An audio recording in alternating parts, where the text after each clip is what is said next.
बहुत समय पहले की बात है। दक्षिण की ओर घनी जंगलों के पास सूर्यनगर नाम का एक छोटा सा गांव हुआ करता था।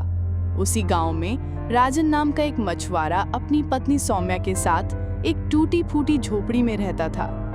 एक दिन राजन तालाब के किनारे बैठकर आसमान की ओर देखते हुए बोला, हे भगवान, आज तो मेरा जाल मछलियों से भर दे। इतने में हमेशा की तरह गांव का एक आदमी हरनीश भाई वहां पहुंच गया। क्यों भाई राजन, पूरा गांव जानता है कि तेरे जाल में हमेशा एक ही मछली फंसती है जिससे तुम और तुम्हारी पत्नी का गुजारा होता है। हरनीश भाई, इस तरह मजाक मत उड़ाओ कमसिफान। मैं मजाक ना उड़ाऊं तो क्या करूं? सारा गांव तो पहले ही तेरे मजाक पे मशगूल है। जाल डाल, जाल डाल। एक मछली पकड़ने के लिए इतना बड़ा जाल? फेंक, फेंक, फेंक। राजन उदास हो गया और अपना जाल तालाब में डाल दिया। कुछ देर बाद उसके जाल में केवल एक मछली फंसी। हरनीश ने तंज कसते हुए कहा, ये देखो राजन, मैंने कहा था ना, तेरी किस्मत में दो मछलियां नहीं, सिर्फ एक ही है। अब इस एक को ले जा, क्योंकि आज का काम तो हो गया। शाम तक चाहे जितनी बार भी जाल डाल ले, दूसरी मछली नहीं मिलेगी। और मजाक उड़ाते हुए वहां से चला गया। राजन शाम तक जाल डालता रहा, लेकिन फिर भी दूसरी मछली नहीं मिल सकी उसको।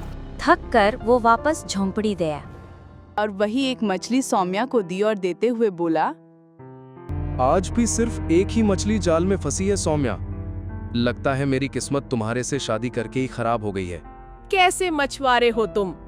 दूसरे मछुआरे जाल भर भर कर मछलियां लाते हैं और बाजार में बेचकर बहुत पैसे कमाते हैं, और तुम सिर्फ एक, जो मेरा पेट भी नहीं भरता। राजन ने अफसोस से कहा, ऐसी बात मत करो सौम्या, पूरा गांव हमारा मजाक उड़ाता है, लेकिन जब तुम इसे कहते हो तो दिल बहुत कड़वा हो जाता है। मुझे समझ नहीं आता कि तुम इसी बेकार तालाब के पीछे क्यों पड़े रहते हो। इसके अलावा भी तालाब है, वहाँ क्यों नहीं जाते?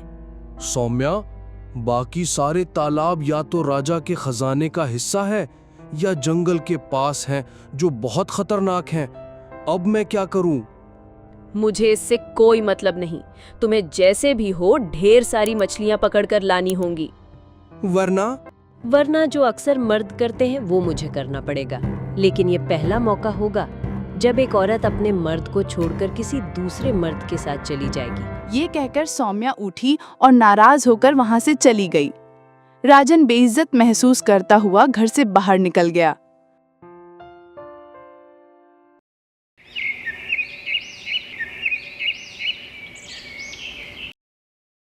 अगले दिन राजन तालाब की ओर मछलियां पकड़ने जा रहा था कि उसे रास्ते में पड़ोसन मंजू ताई मिली।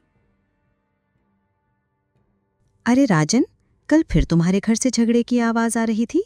राजन ने उदास होकर जवाब दिया, हाँ ताई, जाल में एक मछली फंसते ही सौम्या बहुत नाराज हो गई। अगर एक मछली मिली है तो क्या हुआ, हो सकता है कल और मिल जाए। तुम्हारी पत्नी को सब्र करना चाहिए।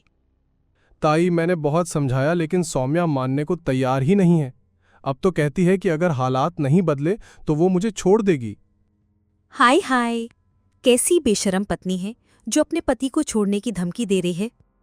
कल तो कहा था कि जंगल में एक तालाब है, वहीं जाने की सोच रहा था। अगर कुछ ना मिला तो फिर दूसरा रास्ता तलाश करूंगा। यह कहकर राजन वहां से चल दिया। कुछ ही समय बाद राजन एक और तालाब पर पहुंचा, जहां बलराज नाम का मछुआरा मौजूद था। वो हंसते हुए बोला, अरे राजन, ये काम तेरे बस की बात नहीं। मछलियां तुझे देखकर छुप जाती हैं। 1000 कोशिशों के बाद तुम एक मछली पकड़ भी लो, दूसरी दोबारा नहीं मिले भी। राजन की आंखों में आंसू भर आए, लेकिन जाल डालने पर एक मछली जरूर फंस गई। हरनीश ने मुस्कुराते हुए कहा, देखा, तेरा काम हो गया, एक मछली मिल गई। बस जा, घर जा और उसे पकाया कर। राजन गुस्से से एक मछली लेकर घर आया। सौम्या कुछ कहने ही वाली थी कि राजन ने रोकते हुए कहा, बस अब कुछ भी मत कहना। जल्द ही मैं दूसरा तालाब खोजने निकलूंगा।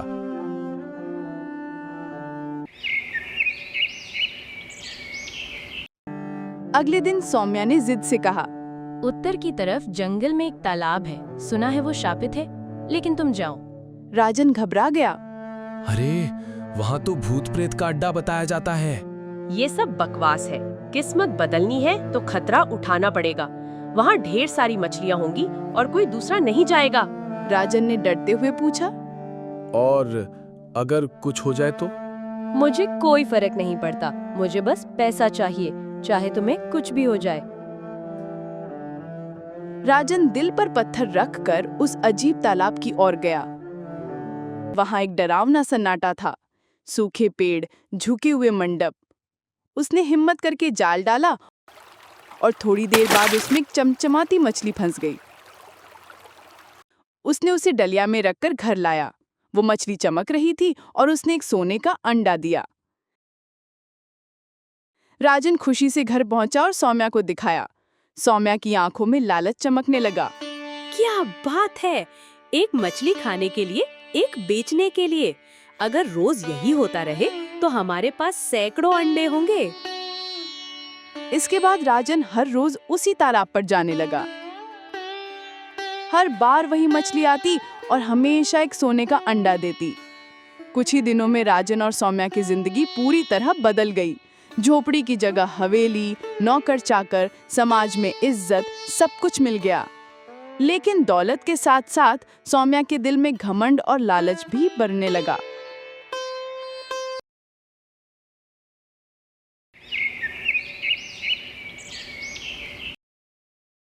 कुछ दिनों बाद राजन की मुलाकात पड़ोसन मंजू ताई से हुई। राजन, तुम वैसे के वैसे हो, लेकिन सुम्या बहुत घमंडी हो गई है। वो भिखारियों को भी धुतकारती है। हाँ ताई, मैं आज ही जाकर उसे समझाता हूँ। यह कहकर राजन वहां से चल दिया।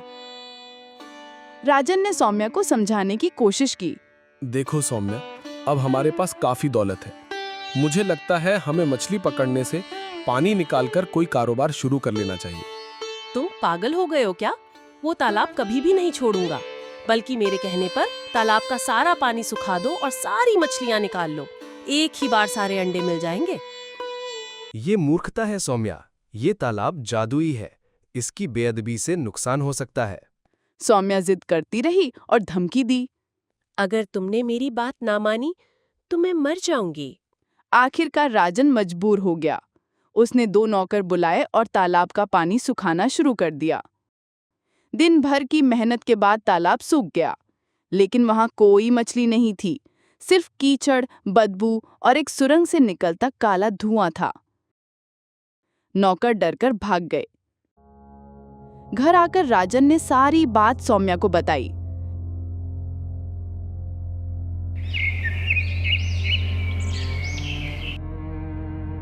अगली सुबह सौम्या बहुत बीमार पड़ गई। वैद्य ने कहा, ये बीमारी दुर्लभ है, इसका इलाज बहुत महंगा है। राजन ने अपनी सारी दौलत इलाज में खर्च कर दी, यहाँ तक कि हवेली भी बेचनी पड़ी। दोनों फिर से एक टूटी फूटी झोपड़ी में आ गए।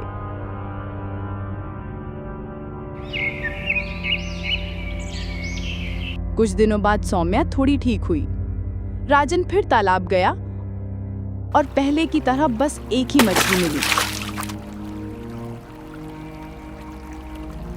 घर लौटकर सौम्या रोते हुए बोली, ये सब मेरी वजह से हुआ। मेरा लालच हमारी तबाही की वजह बना। मैं समझ गई हूँ, लालच बुरी बला है। राजन ने हिम्मत देकर कहा, कोई बात नहीं सौम्या, तुमने अपनी गलती का एहसास कर लिया, यही काफी है। मुझे तालाब के पास ले चलो, मैं वहाँ जाकर माफी मांगना चाहती हूँ। राजन ने हौसला पकड़ा और सौम्या को वहाँ ले गया, जहाँ सौम्या ने तालाब से अपनी गलती की माफी मांगी। अचानक तालाब फिर भरने लगा और वही चमचमाती मछली बाहर आई। वो बोली, मैं मछलियों की रानी हूँ, ये तालाब मेरा है, तुम्हारा दोष नहीं है, परंतु सूम्या के लालच ने ये सब घटना बनाई। अब मैं तुम्हें एक अंतिम इनाम देती हूँ, ये सोने का अंडा लो और इससे व्यापार करो, लेकिन याद रखना फिर कभी लालच मत करना। ये कहकर मछली अचानक गायब हो गई। राजन और सौम्या ने वो अंडा बेचकर एक छोटा सा व्यापार शुरू किया और फिर से संपन्न हो गए। लेकिन इस बार उन्होंने सीख लिया कि लालच बहुत बुरी बला है, ये इंसान के अपने ही विनाश का कारण बनती है।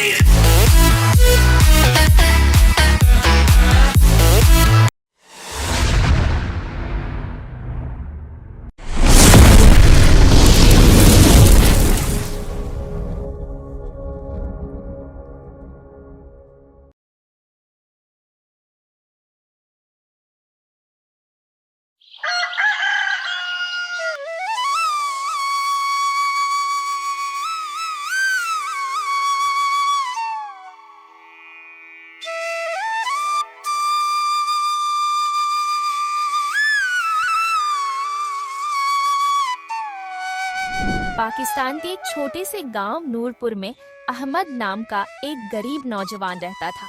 उसके परिवार में उसके साथ उसके बूढ़े माता पिता रहते थे। अहमद का घराना बहुत ही गरीब था। न उनके पास अपनी कोई जमीन थी और न ही रोजी रोटी का कोई स्थायी। अहमद सुबह से शाम तक मजदूरी करता और जो कुछ भी कमाता उसी से अपने घर वालों का पेट पालता। यह देखकर उसके माता पिता बहुत रंजैद रहते।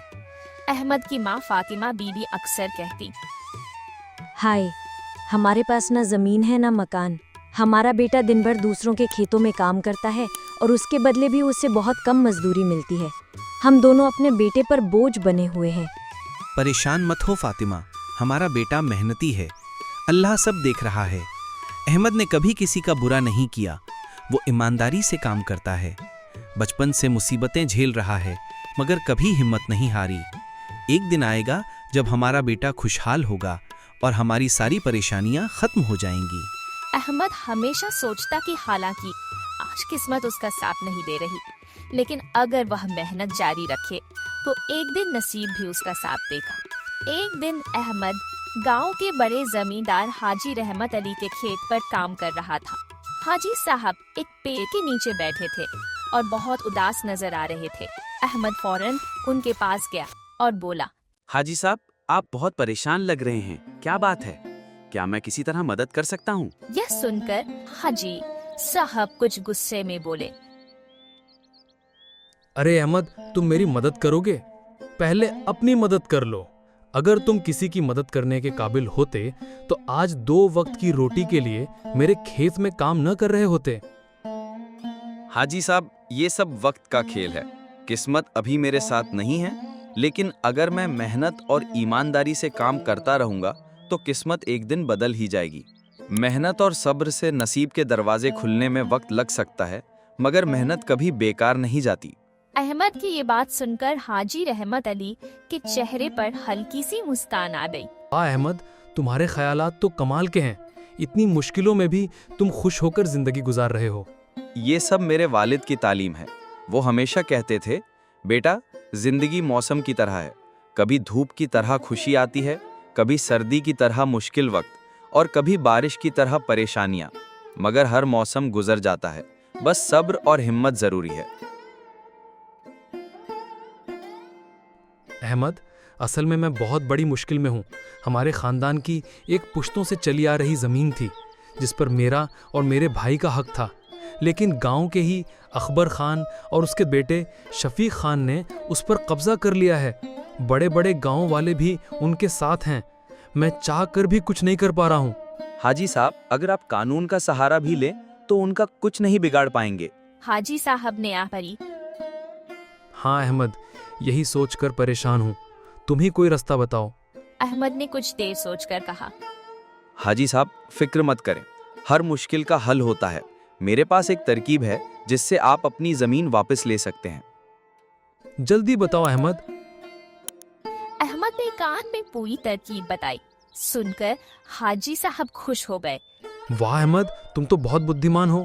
अगर ये योजना सफल हो गई तो मैं अपनी जमीन का एक हिस्सा तुम्हारे नाम कर दूंगा। अहमद ने आजी से कहा, हाजी साहब, मुझे जमीन नहीं चाहिए, आप मेरे मालिक हैं। आपकी मदद करना मेरा फर्ज है।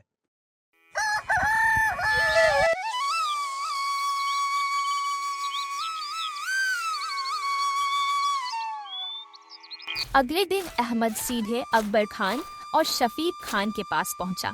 वे दोनों हाजी साहब की जमीन पर काम कर रहे थे। अहमद जाकर बोला, अस्सलाम वालेकुम सेठ जी, सुना है आपके यहाँ मजदूर की जरूरत है, क्या मुझे काम मिल सकता है? नहीं, हमें किसी मजदूर की जरूरत नहीं। अकबर खान ने कहा। अहमद ने बातों बातों में उनकी तारीफ करनी शुरू कर दी और हाजी साहब को कंजूस और कम मजदूरी देने वाला बता दिया। उसकी चालाक बातचीत से अकबर और शफीक खुश हो गए और उन्होंने अहमद को अपने यहाँ मजदूरी पर रख लिया। कुछ ही दिनों में अहमद ने अपनी मेहनत से उनका दिल जीत लिया। वह अकेले 4 आदमियों का काम करता था। एक शाम अकबर और शफीक खेतों का जायजा लेने आए तो देखा कि अहमद रात देर तक काम कर रहा था। उन्होंने कहा, अहमद अब घर जाओ, बहुत देर हो गई है। अहमद ने कहा, सेठ जी, घर जाकर भी आराम कहाँ, माँ बाप बूढ़े हैं, इससे बेहतर है कि मैं काम ही कर लूं। कर दोनों खुश हो गए और खेत उसके हवाले करके घर चले गए।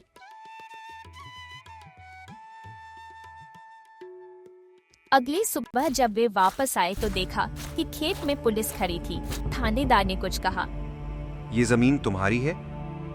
जी हमारी है। तो फिर तुम्हें गिरफ्तार करना पड़ेगा, यहाँ एक लाश दफन मिली है।